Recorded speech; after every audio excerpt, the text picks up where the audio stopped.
everyone, welcome to the Geek Review. I'm your host, Mike of the Geek Review. Today we're going to be talking about a game that I have been playing. I know I only have 3 episodes of it up on my YouTube channel, The Geek Review, and also Command Wolf Gaming. I'll explain about that in a little bit to you guys so I can differentiate between the two. Actually, I'm going to create a whole separate video so you guys can see the video and understand it completely without getting this all confused.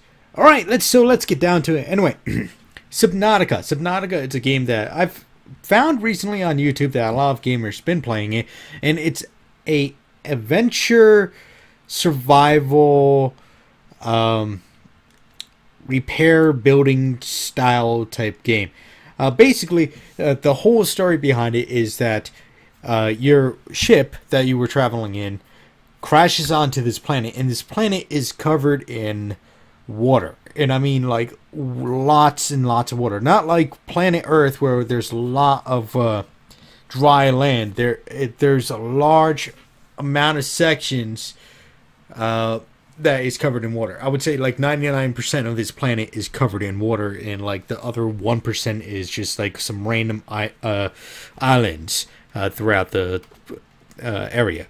So anyway, this is a completely alien planet. You don't know anybody on there. You're the only survivor, survivor from your crash. And, well, your whole task is basically to get yourself home. And it's still in early access. I've been playing a lot of early access games because every time I go watch my own YouTube videos, I'm like, that looks like a fun game. Like, let me go play it. But this is completely different from Home Wars, one of my other podcasts that I did recently. Home Wars wasn't a bad game, but it really needed improving on so many grounds that I completely kind of stopped playing it until they further update it. So, but this game, it's really, really good. I do enjoy playing it. When I went to California for E3 and I had some downtime, I actually pulled it up onto my laptop and played it on my laptop a little bit, even though I wasn't playing the game that I was actually recording on. I was actually going to do a little bit of recording, but since everything would have been skewed, I didn't want to actually record and confuse you guys, the listeners and the viewers on YouTube. So anyway, Subnautica is a action, not so much action, it's an adventure survival style building game.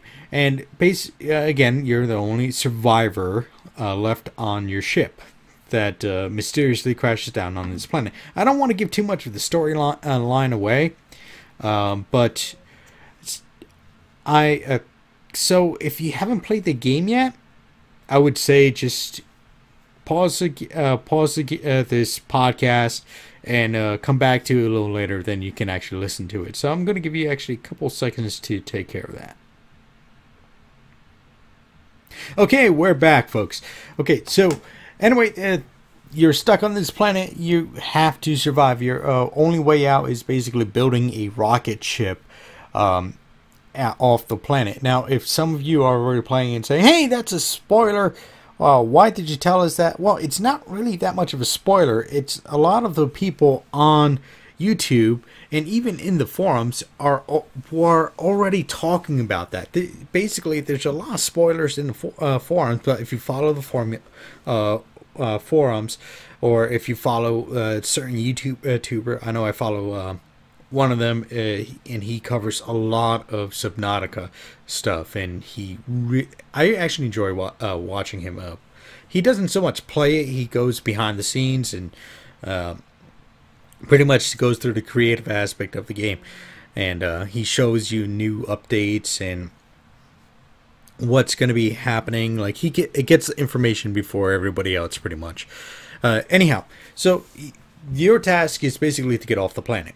Now, what happens is that you are infected with this foreign body inside in the water. Again, this is completely covered in ocean and water. So you're basically swimming around 99.9% of the time to find materials and other stuff so you can survive. And the only way you really can survive is by eating the local fish and drinking the local water. And, well, that's how you pretty much get infected. And this infection is only on this planet. And what happens is that you go and you find this alien technology that's been left over from who knows who previous occupants of the planet. I think they're pretty much research centers of previous occupants of the planet from.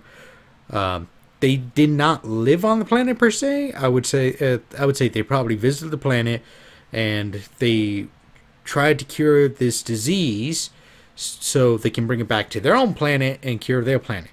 But so you find out that if these previous occupants actually quarantined the planet, and the way they quarantined it is by installing a railgun based on the planet, or a photon cannon, or a big gun, a huge gun that shot not only your ship, but the ship that was coming to rescue you out of the sky. And that's why you crashed. And basically, they didn't want anybody coming to the planet, and they didn't want anybody leaving the planet. And that's the only way they deemed was necessary to do so. And so your main task is, okay, I gotta find this cure. I gotta cure myself. I gotta survive any survivors. It's not survivals, survivors. And you know, you kind of really early on, it kind of falls on your head like there are no survivors in this game besides me, myself, and I. And it's a single player game, so you're left to your own devices to figure out what you're going to do. It's not like Ark Survival Evolved, where you can play by yourself or you can play with a bunch of people on a server or anything.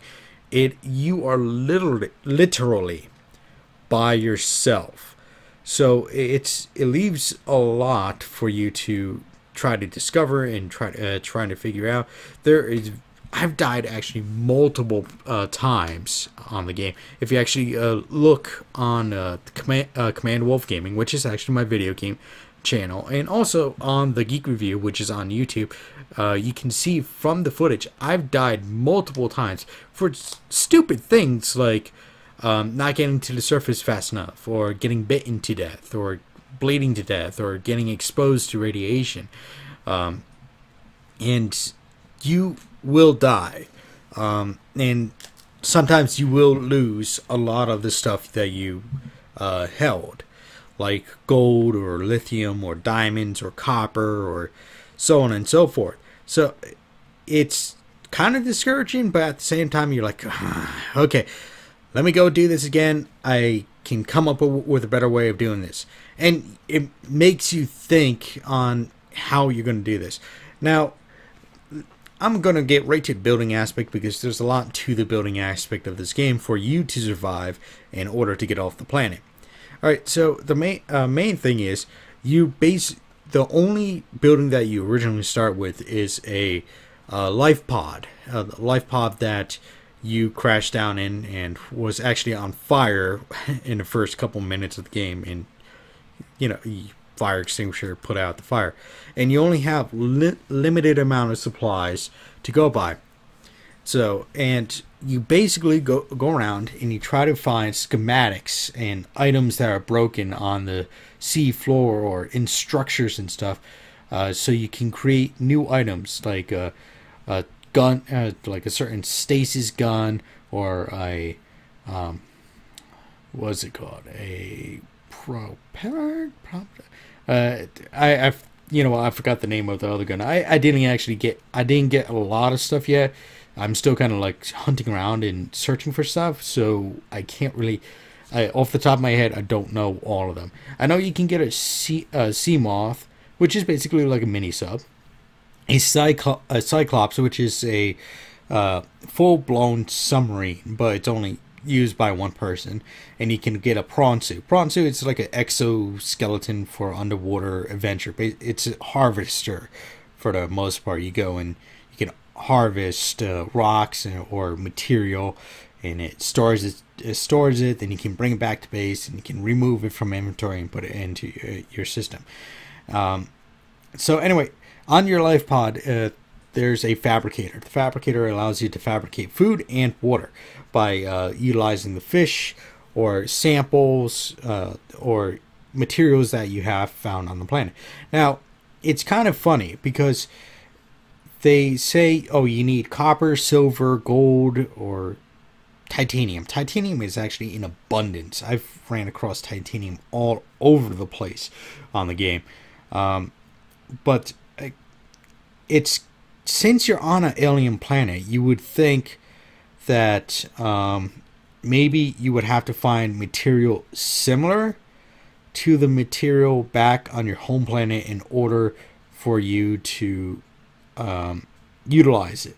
So basically, I'm saying like what they should have done in the very beginning, they should have had like a scanner in the inventory, and then you have to go around and you scan things to figure out what you can use in place of titanium or copper or not meteorite or stuff like that, so or gold or silver, it's just kind of like weird, like right off the bat, that they're like, oh yeah, go find copper, and you just go and you hit a rock and you have copper, or you grab this crystal which is quartz and you can use it for glass. You would think they would imply like, oh, you got to search for this material, but it's not exactly the same material, so dig around for it. Or even put you in kind of like a better situation where you have that material at your disposal in the beginning, and you're like salvaging from the ship parts, like, oh, I see this glass window, I'm gonna take that, or something like that. But that's a minor complaint of mine. Anyway, back to the whole building thing. So anyway, you go and you pull schematics out of life pods, or if you find stuff laying across the sea floor, you scan it once you get the scanner, and you get different things like you have to scan multiple pieces for prawn suit. You got to scan multiple pieces for sea moth, or a sea glide. Sea glide is kind of like a little personal, self-powered, super mini sub-type device. Basically, you're still out of water, and you're still in the water, and you pull that out, and it allows you to go a little faster through the water. And actually, if you take a look at the footage, you actually would see what I'm talking about. You go and your whole thing is you gotta survive. So you gotta find fish to eat, which is not that hard. There's plenty of fish about.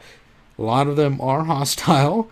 Well, not a lot of them. A good portion of them are hostile. Some can, only a couple of them, only like one type of fish could be used as a water source. So you're constantly grabbing those for water until you find a way to actually go and get a filtration system, or they have a special suit you can put on and harvest your sweat that you can drink, or you find purified water about in like little water bottle containers.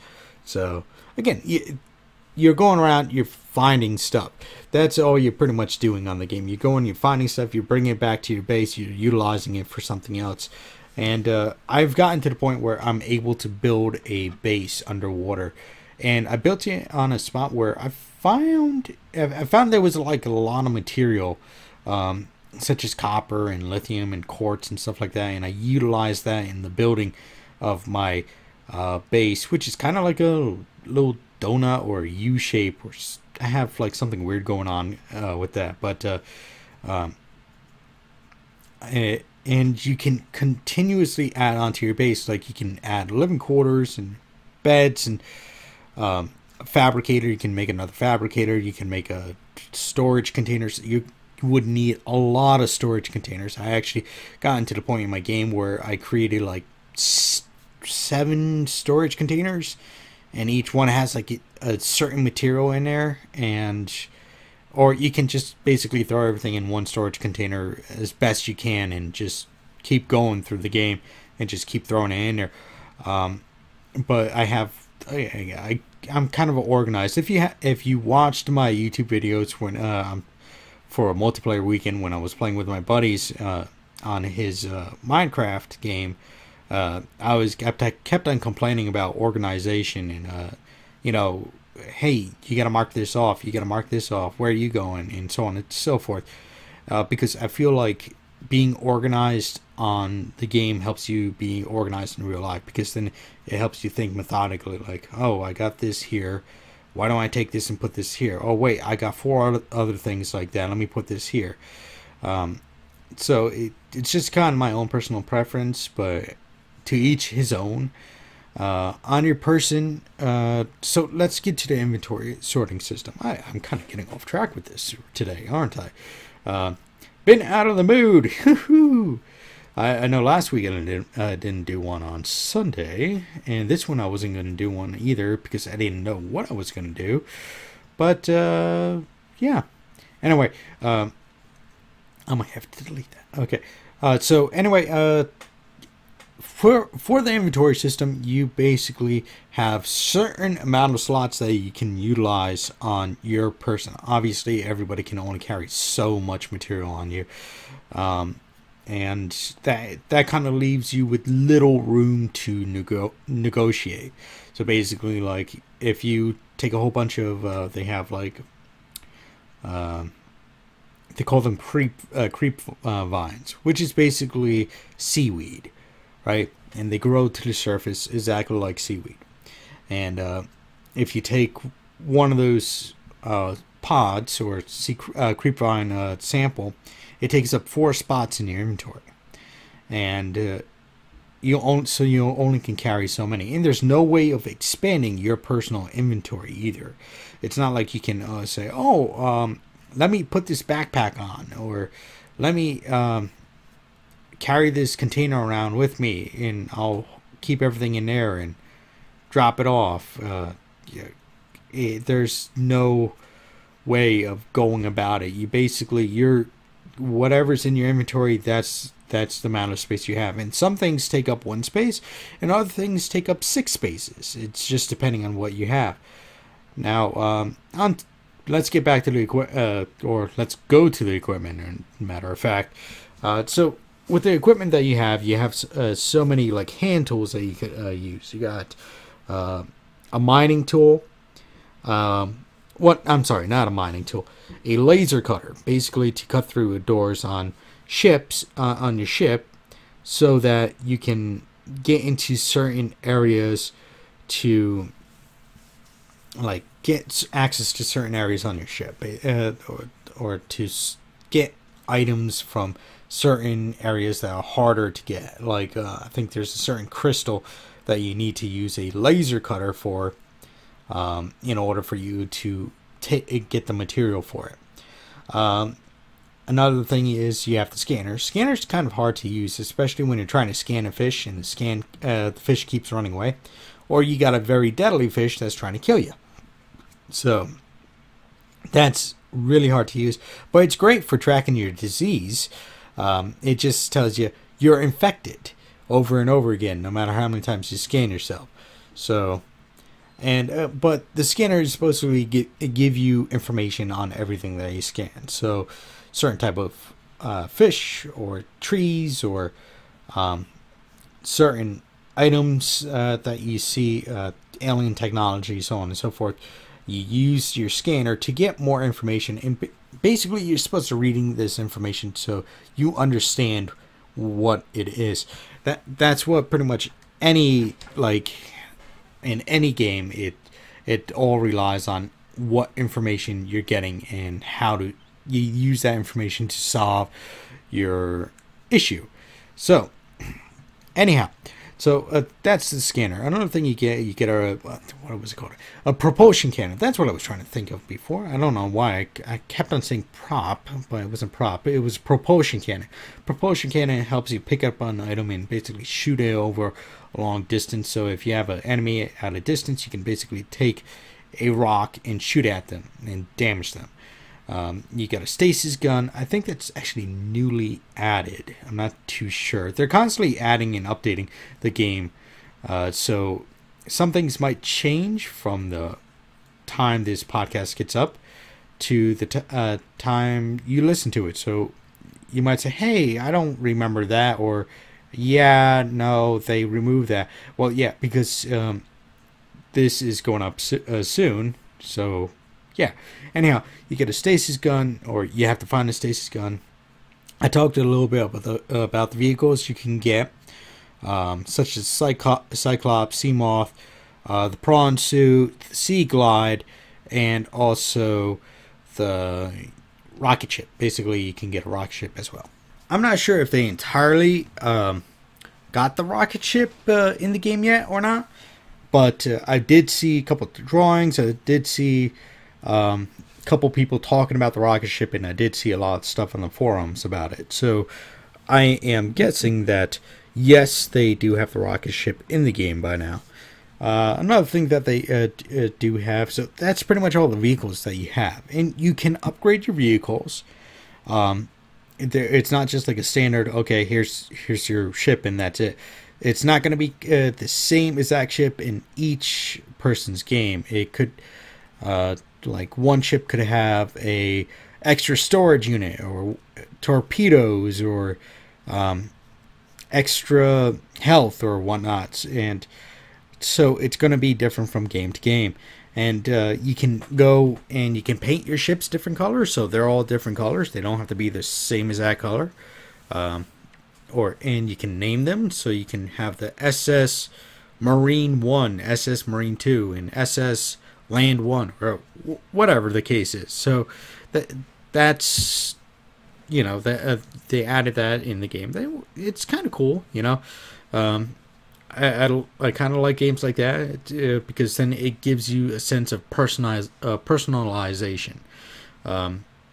Your base, you don't really have a choice in like painting it a different color. It's just one shade of white, and you can put a sign out front, but who's going to read the sign? You know, you're going to read the sign, because honestly there's nobody else on the planet besides you. So yeah. What else? So anyway, there's a lot of different things about this game that you can love, and you can to people haven't discovered, or people have discovered but haven't said anything, because I know there's a ton of facilities on this game, alien facilities, and each one has their own individual thing. One's a medical base, one's a thermal plant, one's the cannon that shoots ships out of the sky, and I'm sure there's forums I've read. I heard of a certain type of sea monster that if you get outside a certain zone, it will appear and it will attack you with prejudice. It will basically kill you so that you have to respawn back to your base. Well, not only that, they do have their usual creatures, and some of them are quite creative, to say the least, and others are plain old scary, and some are actually quite nice. They're very nice and visual looking. One fish that I personally like from the game is called the boomerang fish. The boomerang fish looks exactly like it sounds. It looks like a giant boomerang, and so that's kind of like my own personal preference of fish. On that game, not in real life. I don't think there's a fish called a boomerang boomerang fish in real life. If there is, leave a comment and tell me. Anyway, the game, there isn't much to say about this game because it's different for everybody. Nobody's going to spawn in the same location. Nobody's going to play the game the same exact way. Well, unless you're following the main route, which you should. Basically, your signals kind of give you the mission points. Oh, go find life pod, whatever, or go here to be picked up or whatnot. Those would be similar in most cases. Unless you decide to forego and not go and see life pod, whatever, because you just don't care. Honestly, all life pods will probably have something that you can use, a old PDA or a file or schematic that you can use. But other than that, no survivors.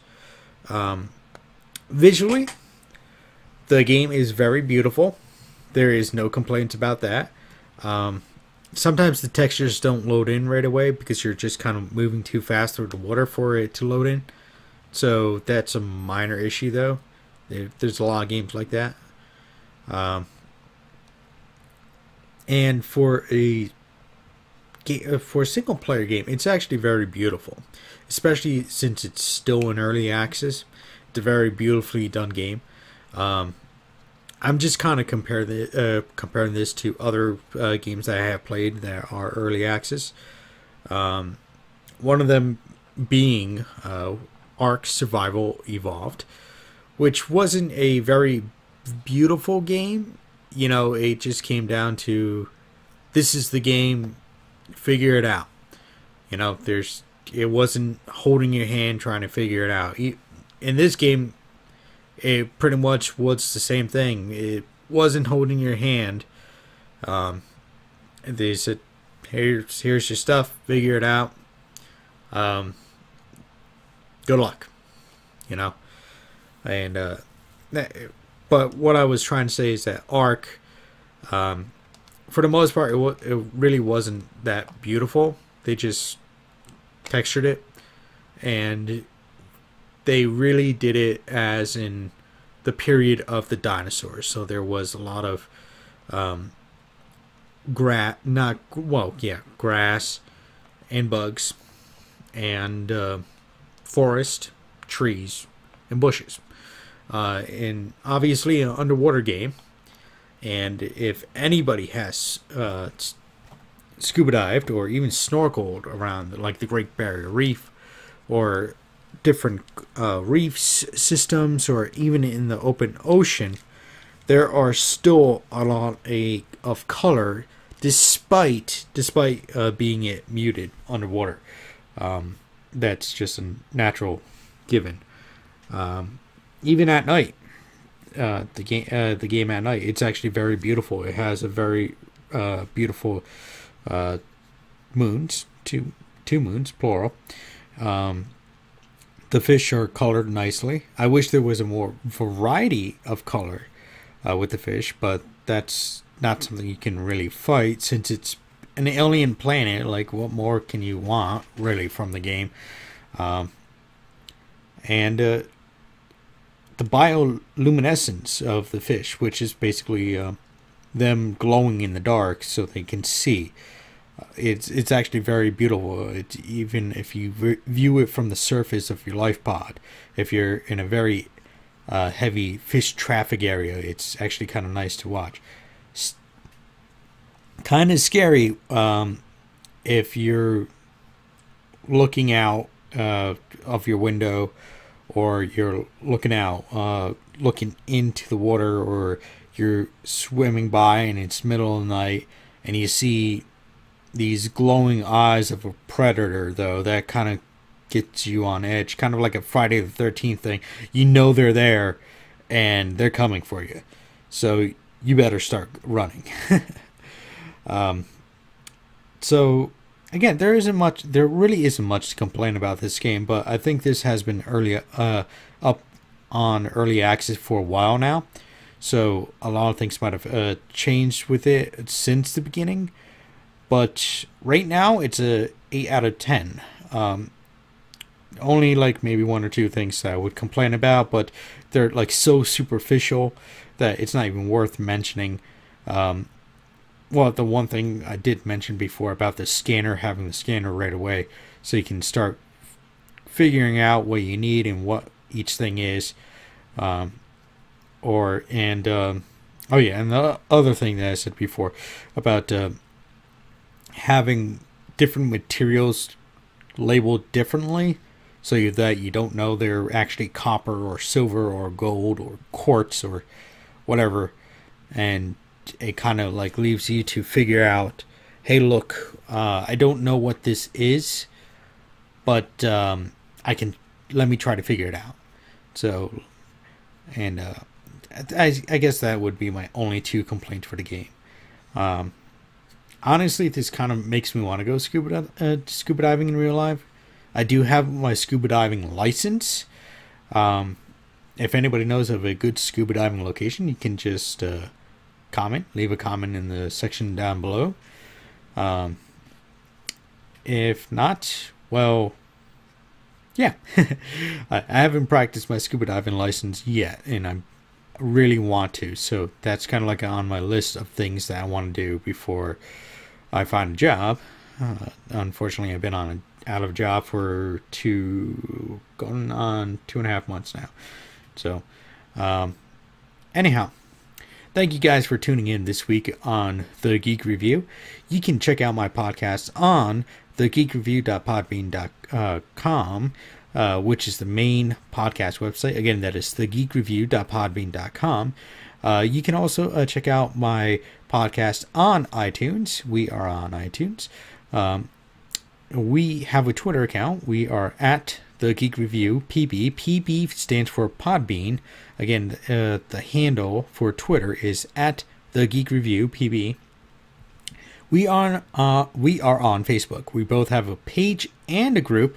Just look for the red logo, and you will be directed towards the proper channels. We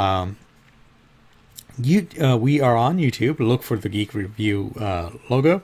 I'm trying to keep just my reviews on that channel, even though I do have a lot of my games that I have played up on there. I'm actually separating my channel at the moment. One channel would be Command Wolf Gaming, which is basically all of the video games that I'm playing, along with the podcast corresponding to a video game if I've done a podcast on that channel, and the regular reviews and unboxings or like emergency news would be on the Geek Review. Again, this is on YouTube. We have a Discord channel, so if you have a Discord, you can join my Discord. You can just, I guess you can just search right on Discord. And I'm actually trying to build up my Discord community. I'm trying to build up my Facebook community. So you're more than welcome to like and share and leave comments on episodes and leave suggestions and everything. And I'm more than willing to hear you guys out. You can also email me at thegeekreview426@gmail.com. Again, that is thegeekreview426@gmail.com. And if you can donate even the littlest amount of money, we have a Patreon account on. Just go on to patreon.com/thegeekreview. And again, any amount would actually help me out greatly. Like I've said in previous episodes, so many episodes beforehand, it's hard to keep up with things, especially when you don't have money and you're out of a job currently. So I'm trying to keep on top of things, trying to keep ahead of the curve, trying to keep everything relevant and up to date for you guys. And unfortunately, that costs money. And money makes the world go round. And every single dollar that I get will go back into the channel for t-shirts and hats and again for reviews of movies and stuff like that. It would all go back towards that. So any amount on patreon.com would be most helpful. And everything will be linked in the details section down below in both on the main website, thegeekreview.podbean.com, on YouTube, and on iTunes. I also will be posting this episode up at the Geek Review PB, and which is the Twitter and Facebook, so you guys can actually go to that as well. So again, thank you guys for tuning in this week on the Geek Review. I hope to see you guys next week here at the Geek Review. Bye.